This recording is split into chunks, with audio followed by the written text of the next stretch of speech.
In this video, we're talking more about the D23 Expo 2022. A lot of thoughts just in regards to like the various possible tech for some of these new attractions and rethemes. And we're gonna just dive into some overall musings in regards to this whole expo. There was a lot to kind of chew on with this expo. We're gonna discuss it up next on OG 55.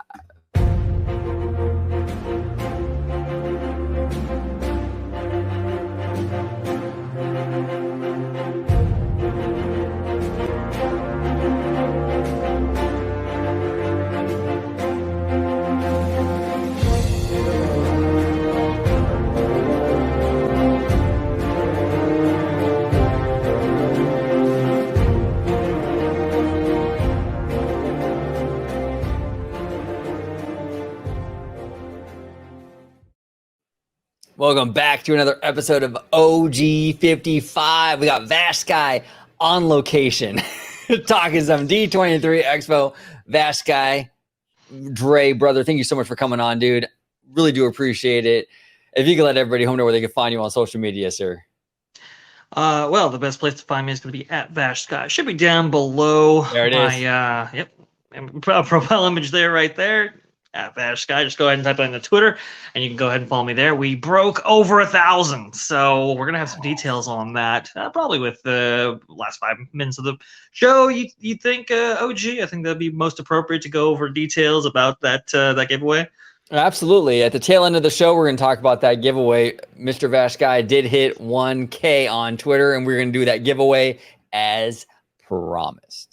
Absolutely, 100%. And if you want to see me, well, it's coming to that channel you're watching right now, Orange Grove 55 at Freshly Squeezed, your source for juicy news and info, squeezed fresh right from the Grove. Orchard fresh and delicious. Perfect. There you go. Perfect. Love it. And I do apologize. And like you had suggested before, I'm on the road, so this is going to be kind of different for us than usual. But hopefully our viewers get the as much out of it as if I were back in the studio. So I do appreciate you, OG, for inviting me on. Well, it's always an honor having you on, sir. And you look and sound great even while on location. So we're good. We're good to go. Absolutely. Good. Fantastic. So, what do we want to jump into? We want to jump into some of this this new tech here that we're seeing. Let's do it. Let's talk about some of this new tech. Now, this is actually I want to preface this by saying this is complete speculation. We're not trying to confirm anything. We're not trying to like make any definitive statements in regards to this. Yep. We're just Disney fans, nerds, having a good time, kind of speculating as to what we could possibly see with some of these attractions. So first up to bat, I actually do want to give a big shout out to Flying Blue Rodent on Twitter. Alex Kiddo, friend of the channel, has been a supporter for a long time. He actually brought this video to my attention. I do want to give him a huge shout out. So follow him on Twitter. He is amazing. Close friend of OG55. Alex, again, I want to thank you, brother, for this video.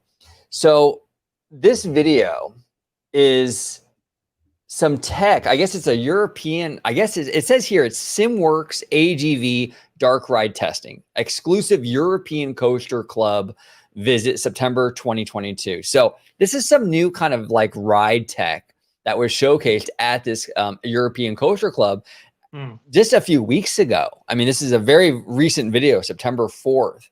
I want to play this video because I think that, and we'll discuss it at the end of the video, but I want to kind of play this because this might be the potential, keyword potential tech they use for this Avengers Multiverse e-ticket. Yeah. So I'm playing the video now. It's kind of going through. It's a trackless kind of system, but it utilizes that kind of Transformers, Spider-Man at Universal kind of ride system. So you kind of move through these scenes, scenes and screens probably. And here it is in action. This is really cool. Now, this is very consistent with the kind of the concept art that we saw for this multiverse attraction, the way the seating is kind of laid out. Disney has been obsessed with this trackless technology. I don't know, Dre, what do you think in regards to this kind of technology? You think this is something that they might utilize for this multiverse ride over at DCA? I think there's a high probability that they would. I mean, the wireless technology offers a variety of well, a maximum flexibility potential when it comes to an attraction where you're moving through 3D space. So that's kind of why Disney has liked it so far. You know, I was kind of surprised. You know, kind of theorizing about it and kind of seeing kind of the tech illustrated in this video and so forth. I was the only thing I was kind of surprised about was, you know, maybe they are going in this direction. It looks like they are just based off this video and some other things that we know about this attraction. I was surprised that they would even go into the wireless, you know, free roaming vehicle tech space, given the amount of problems that they've been having with their attractions that currently utilize this tech. Mickey Minnie's Runaway Railway, and especially Rise of Resistance. However, you know, when you incorporate the prospect of a enhanced motion vehicle type or simulator type tech on top there, it does offer a stunning array of possibilities. And I think that's what the Avengers e-ticket is kind of all about right now, is the maximum flexibility, maximum a way to maximize the dynamic nature of this attraction, both with the kind of the multiverse integration and maybe even using this tech as specified here. It's quite attractive. I remember having conversations with other people about, well, you know, the only thing that I would wish Rise had was some motion, and maybe they could integrate that at a later date.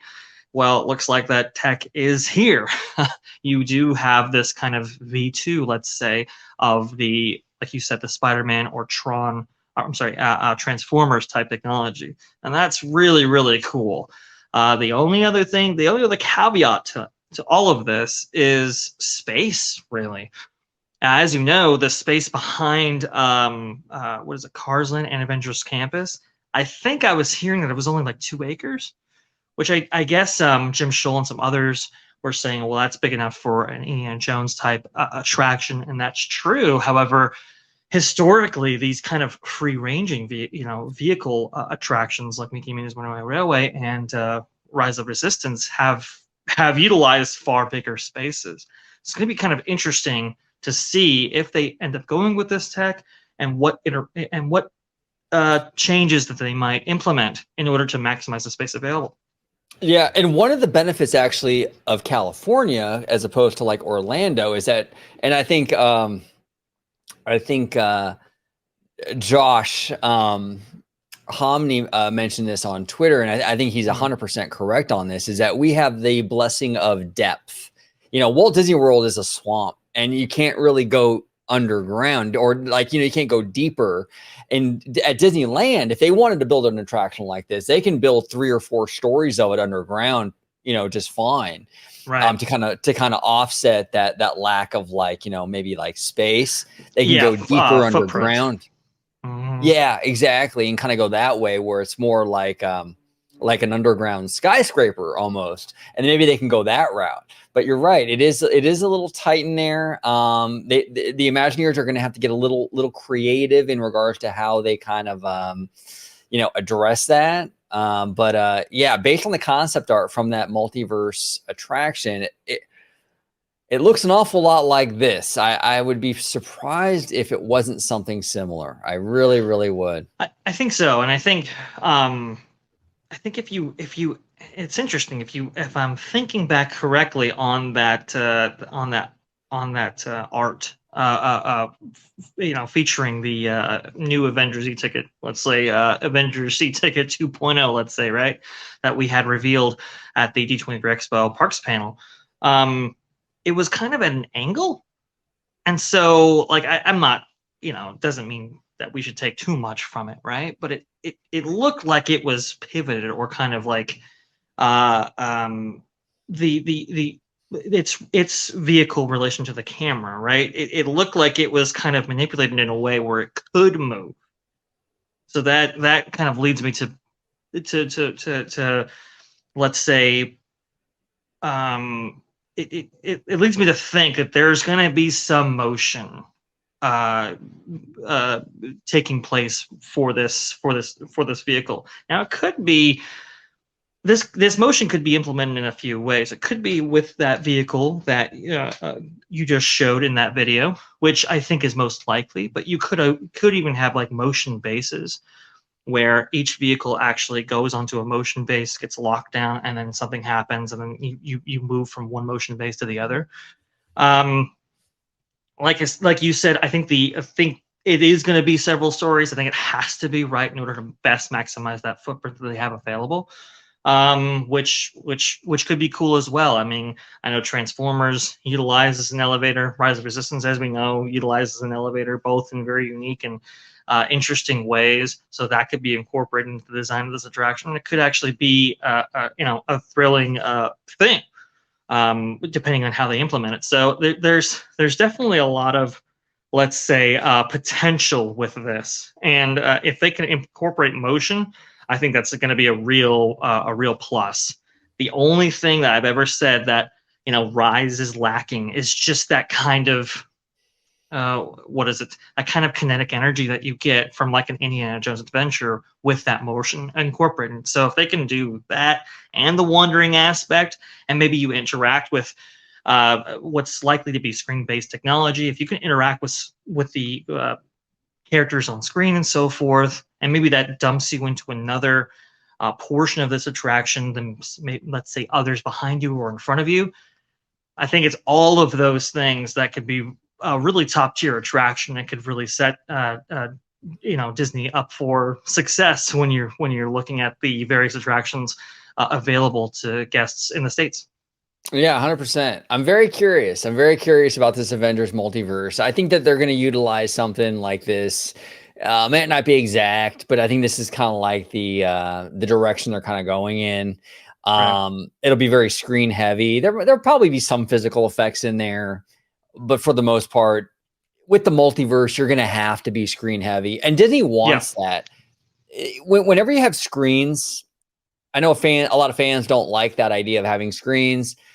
A lot of fans are very traditionalist, and I am too to some degree. But when it comes to stuff like Avengers Campus, you want to have that flexibility. You want to be able to add the new character on a fly, and the only way to really do that is through screens. So the concept art was just like, I mean, they had so many characters on there. If they're going to come through with that promise of all these various characters coming into this attraction, they're going to have to utilize screens. So this will be mostly screen based. They might do some physical effects like a Transformers kind of does mixed in there. Right. Probably to some degree will, but I think for the most part, it'll be this with a lot of screens, some physicality to it. But yeah, man, if this is the right tech, I am 100% okay with that. It's unique enough to DCA to separate it from like Rise of the Resistance and Runaway Railway. So I think it's exciting. You also have to think too, they want maximum variation, I think, in these experiences as well.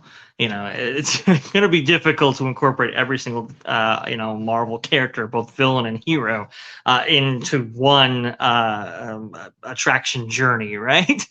They probably want to go the screen-based direction, if not only to best incorporate characters down the line, obviously, but also include a little bit of variability, rewritability into this attraction. So I think that's kind of the other thing that's kind of what is it? I should say, what is it? A big tenet when you talk about the design and execution of this attraction. I think rewritability, variability, this kind of dynamic nature of it. I think all of those things are going to be key principles when designing this attraction. So that's consistent with that. There's something else I wanted to go ahead and bring up too. That in the screen-based thing, it's not to say that there won't be physical set pieces, won't be maybe physical animatronic characters featured in there. It's not to say that any of those things can't be incorporated. It's just, I think the bulk of the experience is going to be screen-based. But if it has all of these other things attached to it, the motion, the variability, and so forth, I think they can best overcome those issues. And especially if they're integrated well. We've seen screen-based technology integrated into physical set pieces, most notably at like Navi River Journey, for example. So if they do it right, this could be one heck of an attraction, even if it is screen based.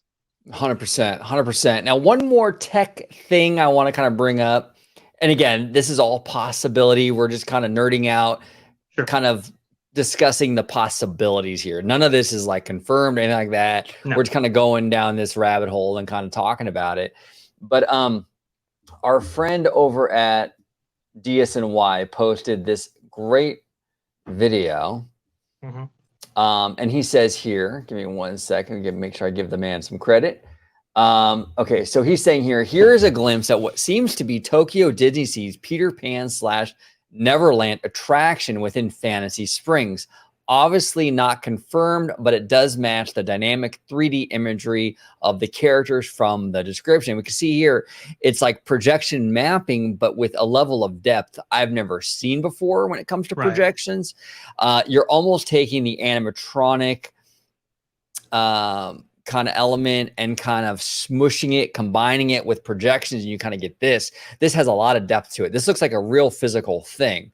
Pretty incredible stuff. Now, the reason why I bring this up is because I could easily see this being incorporated into something like Tiana's Bayou Adventure. You even see the alligator here, which I know Peter Pan has an alligator, but hey, you know what? So does Princess and the Frog. What do you think, Dre, in terms of this technology? You think we might see some of this at Tiana's Bayou Adventure? Is the budget even there? And are they even allowed to use it? Because I know Tokyo has a lock on a lot of these patents for a certain amount of years before we can use it in the States. But what are your overall thoughts in regards to this kind of this new projection 3D tech? So they have the what is it? I think Peter Pan has TikTok the crocodile, if I'm not mistaken, and then you have Louis the alligator. Two different things. I only want to emphasize this point because I know some Disney fans are going, wait a minute, they're not this and that. Trust me, folks, we know. We're just trying to get the idea out there. So you're completely fine, OG, but I just want to go ahead and prevent the comments from being filled with with that kind of stuff. No, but look, I mean, this is kind of very interesting tech because, again, this is kind of, we were just talking about like a potential screen-based attraction in the form of Avengers e-ticket 2.0, right? So, like I said, though, it's all about execution. If they execute it like this, well, now we're talking here. Now this is kind of a much more interesting attraction. I do think you're right. I think they might be looking at this kind of technology for Tiana's Bayou Adventure for sure. We do hear that maybe there might be a limit, like a dwindling down of the animatronic characters featured in the Tiana's Bayou Adventure redo. So maybe to augment that, they use systems like this, like the one featured in that video. What's interesting to me is they do show like a camera's perspective on it, and they do show somebody like interacting with it or showing it off or whatever. My only concern when it comes to this technology is being able to see it in kind of what would you call that? What would be the technical term for it? There's kind of a there's so many degrees in which you can actually look at a screen, right? Until it becomes either distorted or it loses contrast or whatever, right? It's a kind of a limited perspective. With Splash Mountain, that gets a little tricky because of the speed at which those logs actually move across the flume, basically. That's why I always think like animatronic figures, at least in that instance, work a little bit better because you don't have to get like the best angle at which to look at a screen. And an animatronic character, if designed correctly, you can see it from 360 degrees, right? So it's like one of those things where it's like, how would that work in kind of a Splash Mountain scenario? Whereas, the Avengers e-ticket that we were just discussing, you can place that vehicle where you want to, right, to get the best angle of those screens, and you can also move that vehicle at the speed at which those screens best look. Best look. I know that there were complications when converting Maelstrom to Frozen because they really don't have much control over those vehicles as they go through the flume. essentially you have these kind of vehicles that are just guided by water, so you have no control in terms of the speed. You have no control in terms of the other aspects as related to just floating boats in water, right? And so that was kind of difficult to get the timing and to get animatronic characters to actually respond to boats as they moved across the course. Obviously, when you have a boat that's not weighted as much as another, that can be kind of an issue. And I think they'll encounter even more of those issues when it comes to Tiana's Bayou Adventure. So I'm interested in this tech, but I'm very curious about its implementation because there are a number of issues that plague Splash Mountain's design that they're going to have to butt up against when it comes to Tiana's Bayou Adventure.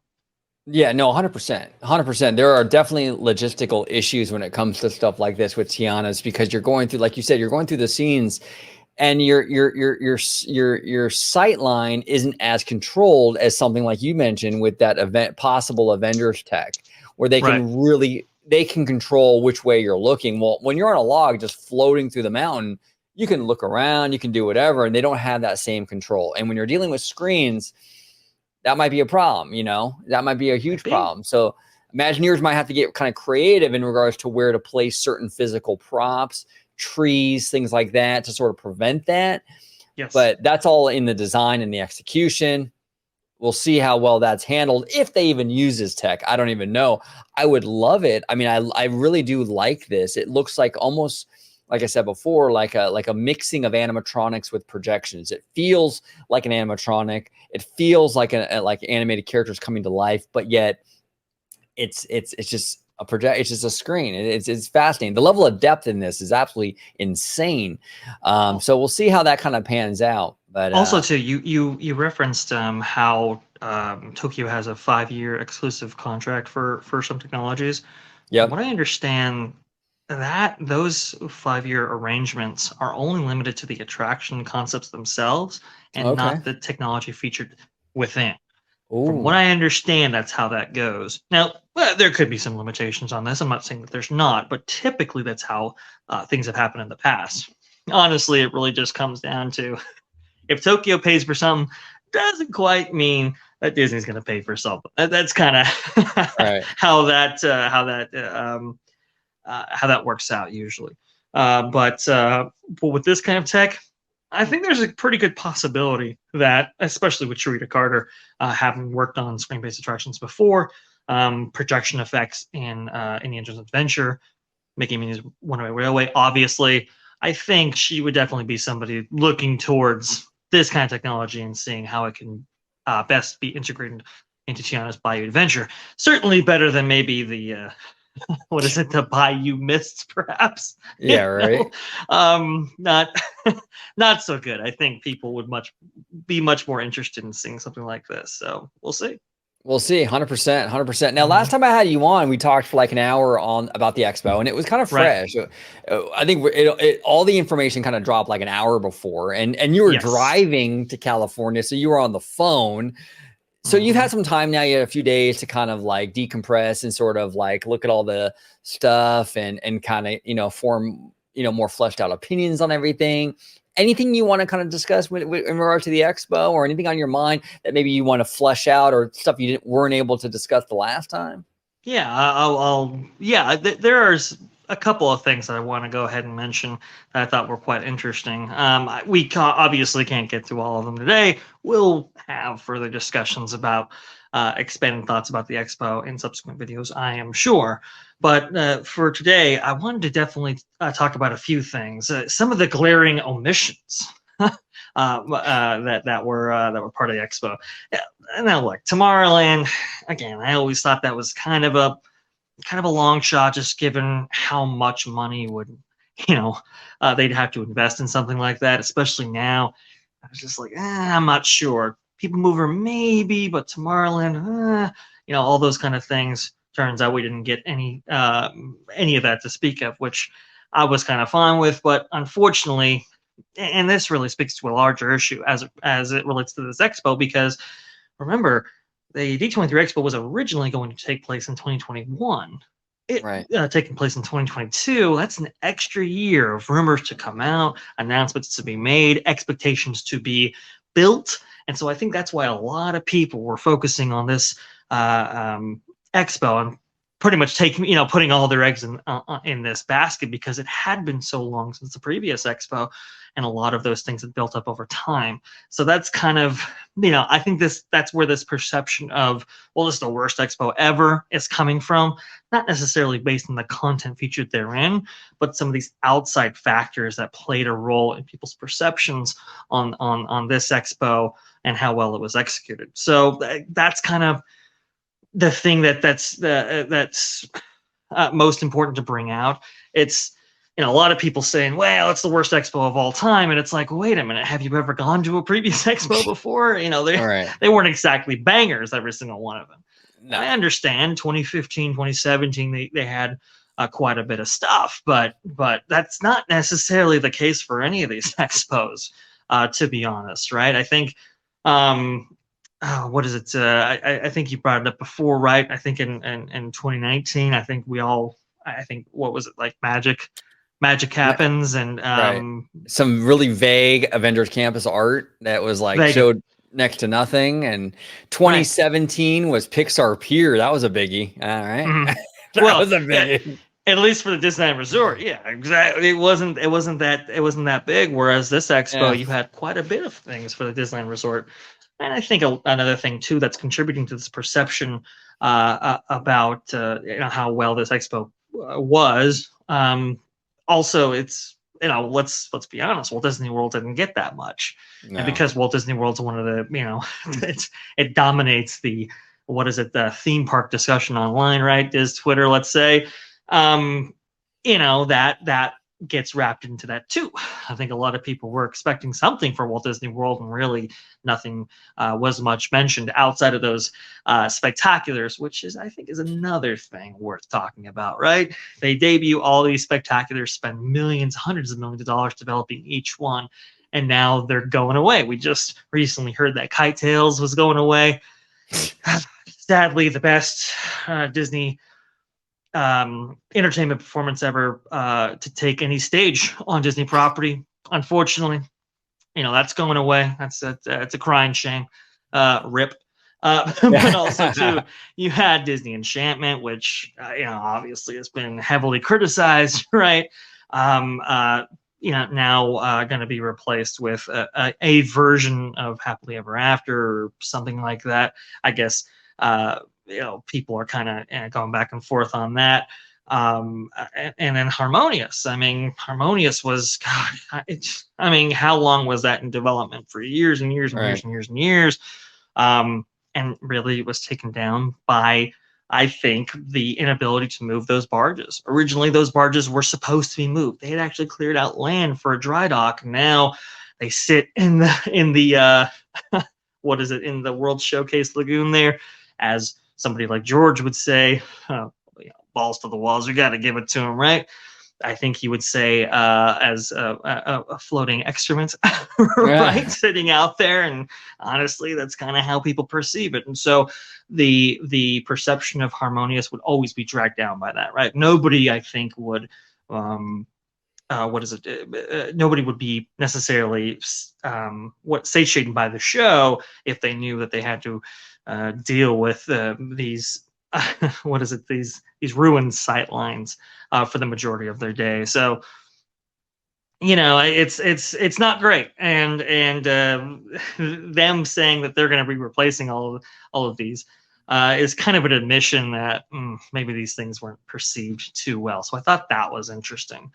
But going back just a little bit here, you have to remember, leading up to this expo, we had the announcement at Toontown, for example, right? I think that was actually made in the fall of 2021, if I'm remembering correctly. We had updated announcements for Epcot, and what their future plans for that are going to be.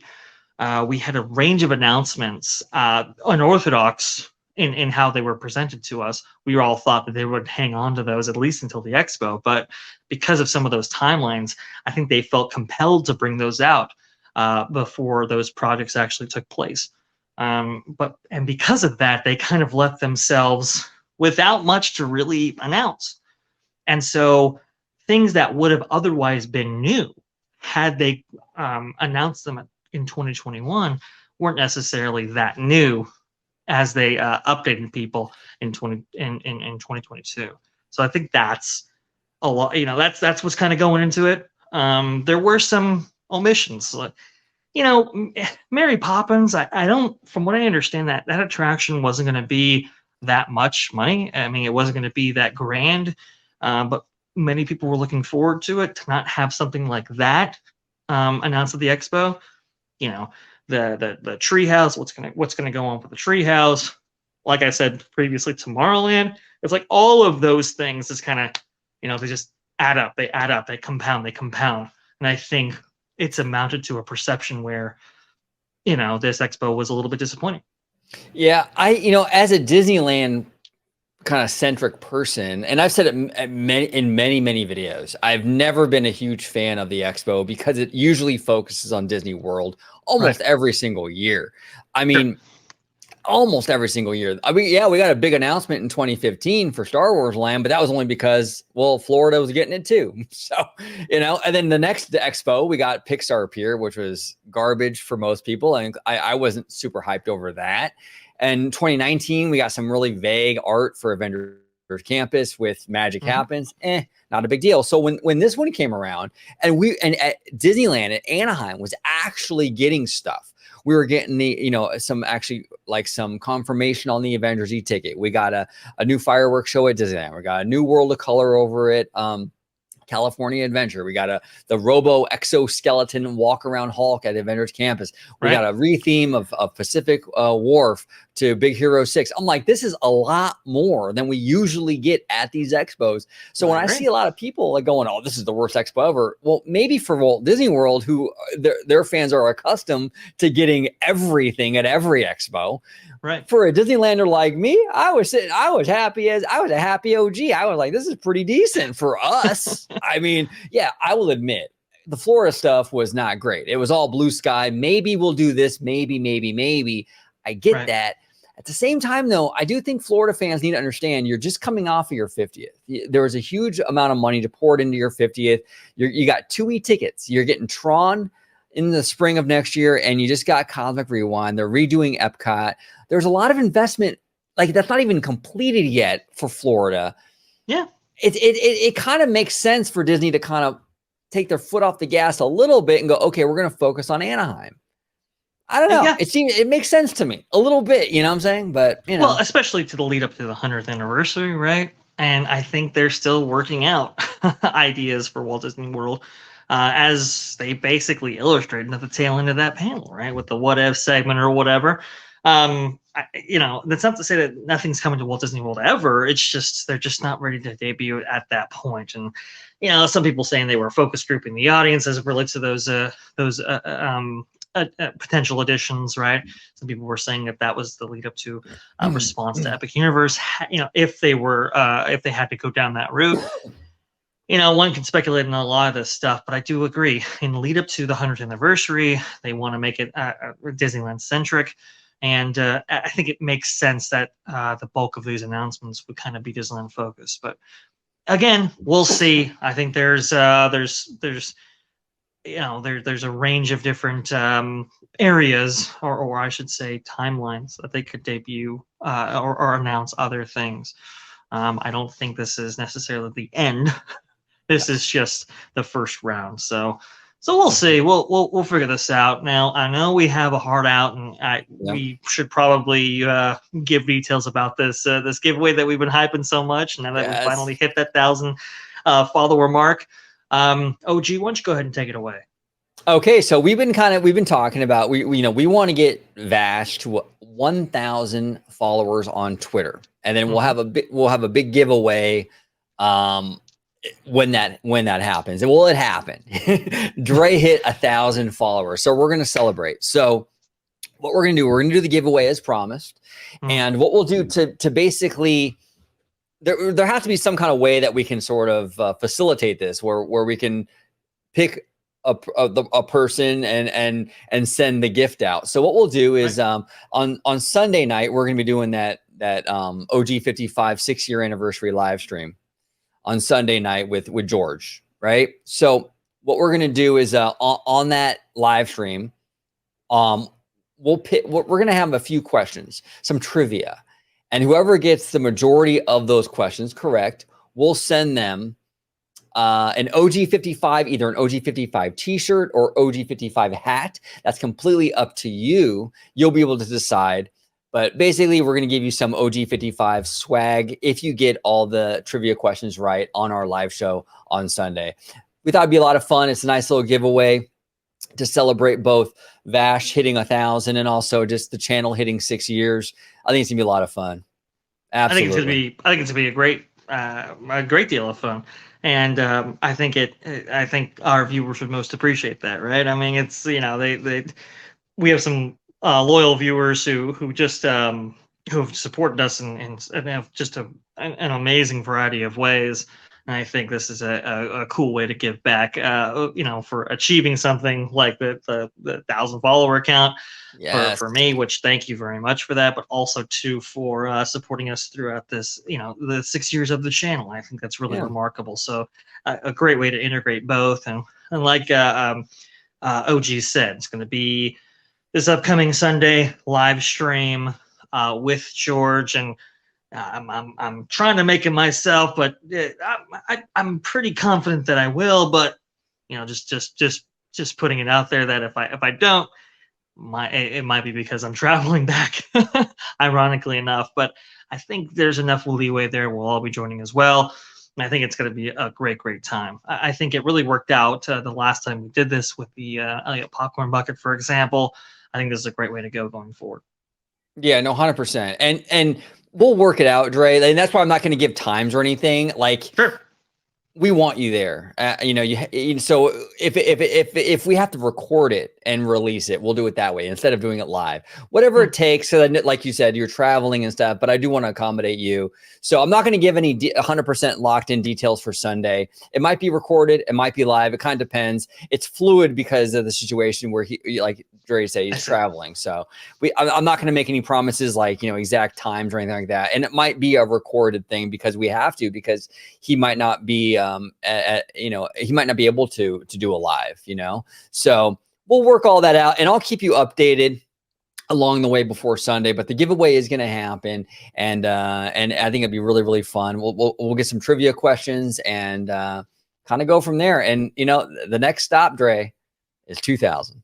And we'll get you there, buddy. 2,000. Well, you know what? It took me, what is it, I think 8 years or something to get up to 1,000. If I can get to 2,000, that'd be great. But, we'll put the benchmark for that maybe down the line somewhere given my rate of growth. But I do appreciate it, OG. You've been phenomenal. You've been so kind. Thank you very much. And to everybody who decided to follow me, hey, I take that very seriously.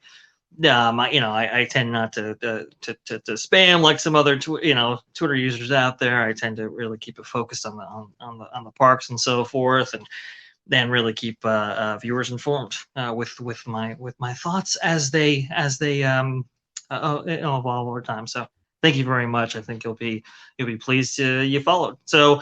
Anyway, I believe that's pretty much it right there. Yeah. Again, guys, we're going to have a litany of content going forward, so you definitely want to hit that subscribe button down below.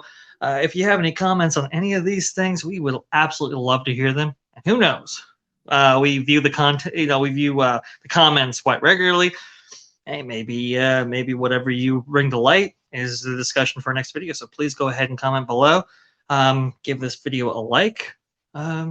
I think that's it, OG. I think that's about it. And like I said, I'll keep everyone updated on Sunday. It's a very fluid situation with your traveling and everything. So we want you there, obviously, to be there for that. So it will accommodate you, Dre, whatever it is. If it's a live show, whether it's recorded, whatever we have to do. But I'll keep everyone at home. We'll keep you updated in regards to that. But it's happening. Just don't know exact times and all that. So. We'll keep you posted, though. I'll keep you posted, whether it be on the community tab or in videos or what have you. So, but Dre, if you could close it out and let everybody home know where they can find you on social media, sir. Hey, best place to find me is going to be at the bottom of my screen right here, usually. It's going to be at VashSky on Twitter. Go ahead and follow me there. As we had said before, right now, a lot of you have, so I do appreciate it. And if you want to see me, well, it's going to be on the channel you're watching right now at Orange Go 55 at Freshly Squeezed, your source for juicy news and info, squeezed fresh right from the Grove. Thank you. Boom. And here we go. Ah, I love it. I love it. You got my There we go. sounds. It's great. It's fantastic. There we go. Thank you all so much for watching. We love you guys. Thank you so much for the support. 6 years of OG55. It's been an incredible journey. Made incredible lifelong friends, and it's just been really an epic time. And I just want to we can't thank you enough for all your support. Every time you like, watch, share a video, it means the world to us. Thank you. Comment down below, and as always, have a wonderful day.